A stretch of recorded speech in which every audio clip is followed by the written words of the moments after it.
ओम नमः शिवाय। अच्छे कर्म करने वालों को दुख क्यों मिलता है?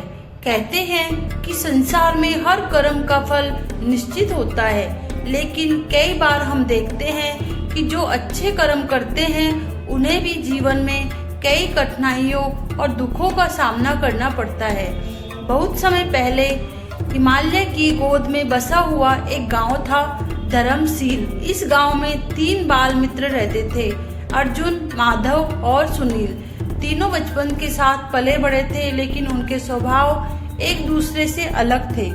अर्जुन ईमानदारी और परोपकार में विश्वास रखता था। वह हर किसी की मदद करने के लिए तैयार रहता था। माधव अपने सुख और लाभ को प्राथमिकता देता था। वह सोचता था कि दुनिया स्वार्थी है, इसलिए केवल अपनी भलाई करनी चाहिए। सुनील हमेशा चालाकी और तिकड़म में लगा रहता था। उसे विश्वास था कि दुनिया में वही सफल होता है जो दूसरों को मात देने में माहिर हो। गांव में एक वृद्ध संत भी रहते थे, महर्षि वेदव्यास। वे अपने ज्ञान और तपस्या के लिए प्रसिद्ध थे। गांव के लोग अक्सर उनके पास जाते और जीवन के गुड प्रश्नों का उत्तर प्राप्त करते। एक दिन 3 मित्रों में बहस छिड़ गई। अर्जुन ने कहा, अगर हम अच्छे कर्म करें तो हमें सदैव सुख मिलेगा। माधव बोला, मैं ऐसा नहीं मानता। मैंने देखा है कि अच्छे लोग भी दुखी रहते हैं और धूर्त लोग मौज करते हैं। सुनील ने ठहाका लगाया, मैं तो कहता हूँ कि दुनिया में सिर्फ चतुराई और स्वार्थ से ही सफलता मिलती है।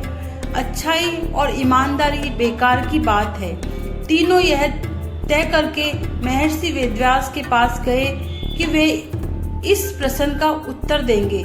महर्षि वेदव्यास ने मुस्कुराकर तीनों को देखा और कहा, अगर तुम सच में इस प्रश्न का उत्तर चाहते हो तो तुम्हें 3 कठिन परीक्षाओं से गुजरना होगा।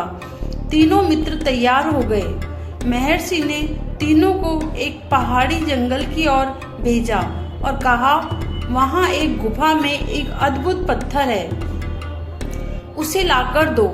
तीनों मित्र पहाड़ की ओर बढ़े। रास्ते में बारिश हो रही थी और कीचड़ भरा हुआ था। तभी उन्हें एक बूढ़ा आदमी दिखाई दिया जो कीचड़ में गिर पड़ा था। अर्जुन ने तुरंत उसकी मदद की और उसे सहारा देकर उठाया। माधव थोड़ी देर रुका, लेकिन फिर सोचा कि कहीं देर न हो जाए, इसलिए आगे बढ़ गया। सुनील ने देखा और उपेक्षा कर दी। जब वे गुफा में पहुंचे तो वहां 3 पत्थर पड़े थे। अर्जुन को सबसे चमकीला पत्थर मिला, माधव को साधारण सा और सुनील को बहुत साधारण पत्थर मिला। जब वे आपस में वापस पहुंचे तो महर्षि ने बताया, यह पत्थर तुम्हारे कर्मों का फल है। अर्जुन ने परोपकार किया, इसलिए उसे सबसे उत्तम पत्थर मिला है। माधव सोच में पड़ गया, लेकिन सुनील ने कहा, यह तो सहयोग है। महर्षि ने कहा, अब तुम्हें गांव के मंदिर की ओर जाना होगा। वहां तुम्हें एक महान गुरु मिलेंगे जो तुम्हें सफलता का रहस्य बताएंगे। तीनों मित्र चल दिए। रास्ते में उन्हें एक नदी मिली जिसमें एक नाविक डूब रहा था। अर्जुन ने तुरंत कूदकर उसे बचाया।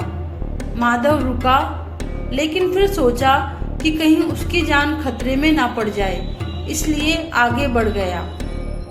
सुनील ने कहा, इसमें हमारा क्या लेना देना, और चलता बना।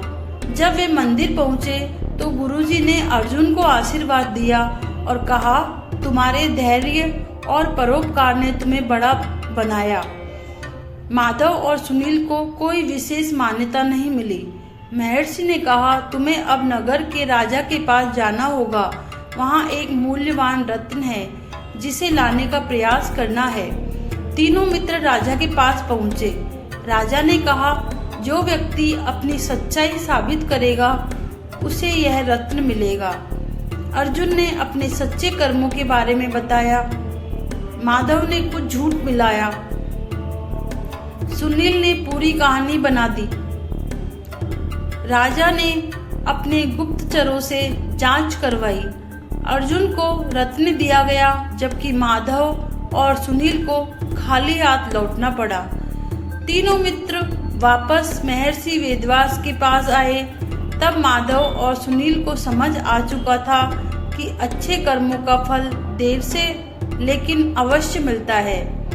महर्षि बोले, अच्छे कर्म करने वालों को जीवन में दुख इसलिए मिलता है क्योंकि ईश्वर उनकी परीक्षा लेते हैं। सच्चे और अच्छे लोगों को अधिक संघर्ष करना पड़ता है ताकि वे और मजबूत बन सके। जो लोग गलत रास्ता अपनाते हैं वो तत्कालिक सुख पाते हैं, लेकिन अंततः उनका पतन निश्चित होता है। अर्जुन की आंखों में संतोष था, जबकि माधव और सुनील के मन में पश्चाताप था। अब वे समझ चुके थे कि सच्चा सुख केवल अच्छे कर्मों से ही मिलता है। यह कहानी हमें सिखाती है कि अच्छा कर्म करने वालों को जीवन में दुख मिल सकता है, लेकिन यह उसकी परीक्षा होती है जिससे वह और भी महान बनता है। बुरा कर्म करने वालों में तात्कालिक सुख मिल सकता है, लेकिन अंततः वो हार जाते हैं। इसलिए हमें सच्चाई और अच्छाई के मार्ग पर चलना चाहिए, चाहे रास्ता कितना भी कठिन क्यों ना हो। जय श्री राम। हर हर महादेव। ओम नमः शिवाय।